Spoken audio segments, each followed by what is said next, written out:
Hi guys, how are you? Meu nome é Ava Rocha, eu sou teacher, professora de inglês e futura poliglota e seja bem-vindo ao Avante English, o futuro canal de entretenimento de inglês mais divertido do Brasil. Por que futuro? Porque você precisa colaborar. Então, se você quer que esse canal cresça, já se inscreve aí, já vai deixando seu like, porque o vídeo de hoje tá muito legal. Eu trouxe muita coisa divertida sobre o inglês e também você vai estar ajudando a teacher. Então, se inscreve aí. Bom, como vocês viram aí no título do vídeo, eu vou falar sobre algumas curiosidades do inglês. Talvez se você ainda não estuda inglês ou se você está estudando inglês, você deve ter se perguntado algumas coisas. Será que essa palavra existe no inglês? E essa expressão em inglês? O que soa para eles? Como é que as pessoas que falam inglês se comunicam quando elas querem expressar isso? Será que o inglês tem isso no passado? Por que é assim? Por que é assado? Então, se você quer saber, já continua aqui nesse vídeo. Então, vamos lá para a primeira curiosidade do inglês. No inglês, não existem tantos tempos no passado como no português. Como assim? Calma que eu já vou te explicar.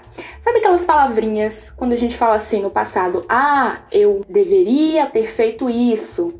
Pudera eu ter feito isso? Então, esses tempos nem sempre existem no inglês. Por exemplo, quando a gente fala eu deveria, a gente tem um verbo que é o verbo should, que inclusive é considerado um verbo modal, enfim, história para outro vídeo. Mas ele, digamos que ele é um verbo especial. Coloca assim na sua cabeça, ele é um verbo especial. Então, quando a gente fala eu deveria, a gente fala I should. A gente não pega o verbo dever, por exemplo, eu devo fazer isso. Não existe isso para você falar eu devo, eu deveria. Só existe should, que dá a ideia apenas de deveria, dá uma ideia de, digamos, um futuro, do pretérito, sabe? Então, quando a gente fala isso, eu deveria, a gente fala o I should, ou então eu dormiria. Quando a gente fala, por exemplo, eu dormiria no português, pra gente falar isso no inglês, a gente tem que ter o auxílio do verbo would, que é uma variação ali do will, e ele é considerado um verbo auxiliar. Por quê? Porque toda vez que você quer dar essa ideia de tempo, como a gente tem no português,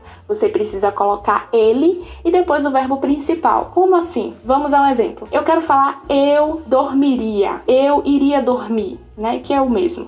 Então, a gente tem que falar I would para dar a ideia de eu faria aquela coisa, e o verbo principal, que no caso é dormir, e o verbo dormir em inglês é I sleep, é sleep. Então, quando a gente fala assim, eu dormiria, I would sleep. Se a gente quiser mudar o verbo principal, por exemplo, a gente não quer falar mais de dormir, a gente quer falar de estudar. Eu estudaria ontem e tal, I would study. Então, o verbo principal, ele permanece do mesmo jeito, I sleep, study. E quando a gente vai falar eu dormiria, eu faria, dar essa ideia de tempo, a gente usa o would. Então, diferente do português, que o próprio verbo ele vai variar ali, eu dormiria, eu cantaria, eu estudaria, no inglês a gente precisa do verbo auxiliar.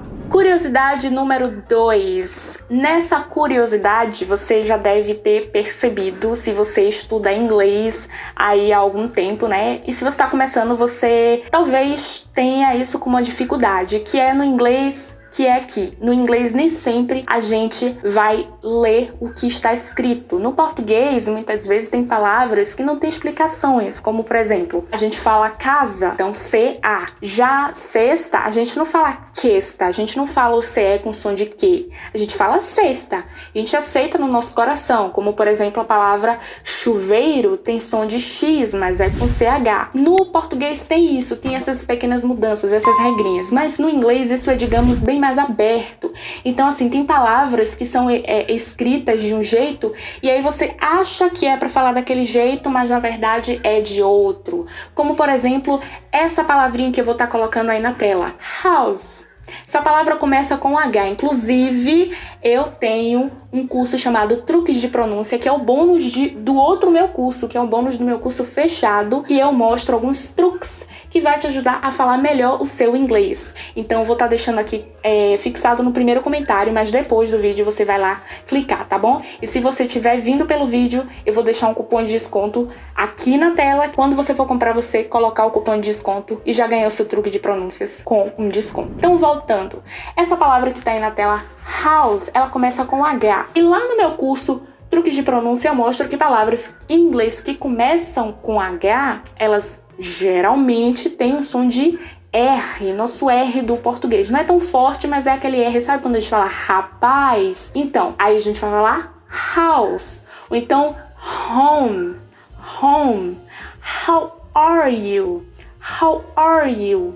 Então começa com H. Mas que tal esta palavrinha aqui agora? Aí, você seguindo a lógica, você vai pensar: então, é pra falar hello, será? não. Primeiro já começa aí no H, que o H nessa palavra ele vai ser mudo. Então a gente vai falar hour, como se a palavra começasse do O. E além disso, o O com o U vai ter um som de hour. A gente não vai ou, a gente não vai subir, a gente vai dar um som de A. Então hour. Então no inglês, assim como no português, tem essas variações, só que ele tem muito mais. Tem palavras que você bate o olho e você pensa: eu devo falar desse jeito, como por exemplo essa palavra aqui. E aí, como você diria essa palavra? Você diria weak, ou você diria veak. Essa palavra é weak, que significa fraco. E tal essa pronúncia aqui, semana em inglês? Como é que eu falo semana em inglês? Pois é, week também. Só que daí eu vou colocar ela um pouco mais longa, porque ela tem 2 vezes a letra E, double E, que a gente chama no inglês double quando a letra se repete. Então eu vou falar week, aumentando mais um pouquinho. Tem quase o mesmo som da palavra anterior, mas tem 2 vezes a letra E, e por causa disso vai aumentar um pouquinho. Então, assim, a pronúncia do inglês ela é muito tricky, ou seja, quando tem muito truque, né?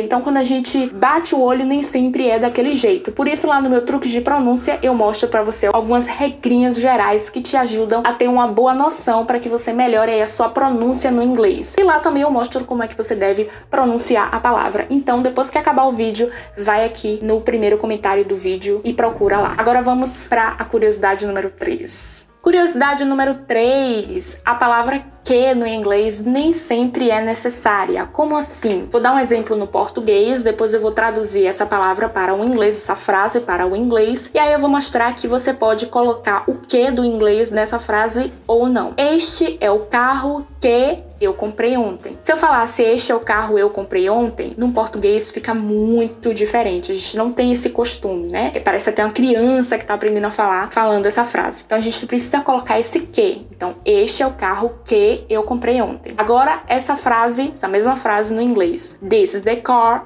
that I bought yesterday. Então, este é o carro que that eu comprei ontem. I bought yesterday. Tem um verbo aí, buy, que é irregular, no passado ele vira bought. Se eu falar essa mesma frase no inglês e tirar o that, a pessoa que fala inglês, o falante nativo, ele vai compreender. Isso foi uma das coisas que no começo eu não entendia, porque eu tinha um costume de ver letras de música, então eu não via esse that, aí eu ficava pensando, meu Deus, tá precisando do that, e como assim não tem? É uma coisa meio estranha, uma coisa meio...